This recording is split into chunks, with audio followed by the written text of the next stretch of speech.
And that tropical moisture from Chantal's remnant working its way into and through Connecticut, and that tomorrow, as a cold front drops south, will help to fuel some thunderstorms, some of which could be strong, perhaps even severe. We have a level 1 risk of severe weather across most of the state. So what we're looking at here is storms that form tomorrow will bring certainly heavy rain. We've already discussed the excessive rainfall outlook here earlier in the newscast. Lightning and perhaps strong wind gusts too. But the greatest impact tomorrow that everybody will experience is the combination of heat and humidity. Before we get to that, we did want to give you the timeline here on potential storms. The first half of the day looking all right. It's really the middle of the afternoon where we start to see storms bubbling up, becoming more numerous as we get into the evening. So some impacts to the evening commute expected. Some of the heaviest rain could be between about 6 and 7 o'clock tomorrow evening, and these storms will continue right through about 11 o'clock before everything begins to wind down, with clearing expected into Wednesday. But here's what it will feel like tomorrow at 2 p.m.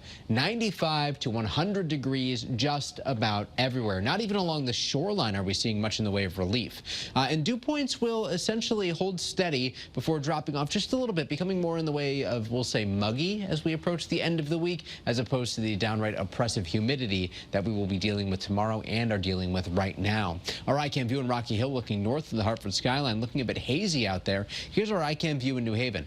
Not much in the way of fog just yet, but we do expect patchy fog to develop. Some other good news here is that outside of maybe a sprinkle here in Hamden and North Haven, moving into Northford, we're scanning clear and dry with the state's only live radar. And air quality today turned out to be all right, but it does look a bit worse tomorrow. So air quality alerts are already issued for our southern 4 counties, going into effect at 11 o'clock tomorrow morning.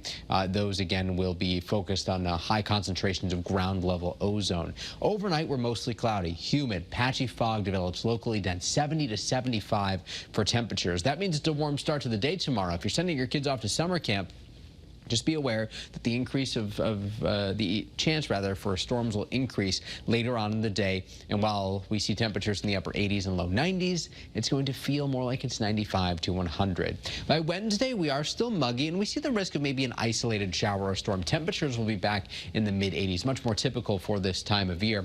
And here's our planner for Vernon on Wednesday for the fireworks. They're scheduled to go off at 9:15.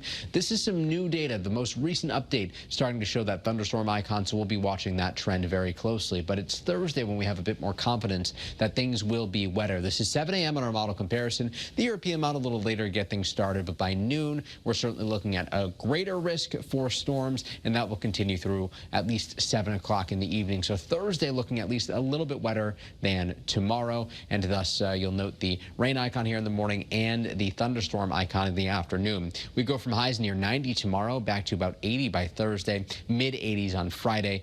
Ending the week muggy with some isolated storms. Temperatures will dip into the upper 70s along the shoreline on Thursday, back to 80 Friday. And as of this afternoon, some of the newest model data for Saturday and Sunday looking a bit better. So in fact, we might end up with another dry weekend. Tomorrow, we're forecasting our high temperature to reach 90 degrees. If we get there, that will be the 3rd day this month and bring our 2025 total to 10. Typically in a year we see 20, so we would be halfway to average and not even halfway through the month of July. But again, as we approach the second weekend of the month, things are actually looking a little bit drier, a little bit cooler along the shoreline. And 1 week from today, back to humid 80 to 85 with a risk for storms.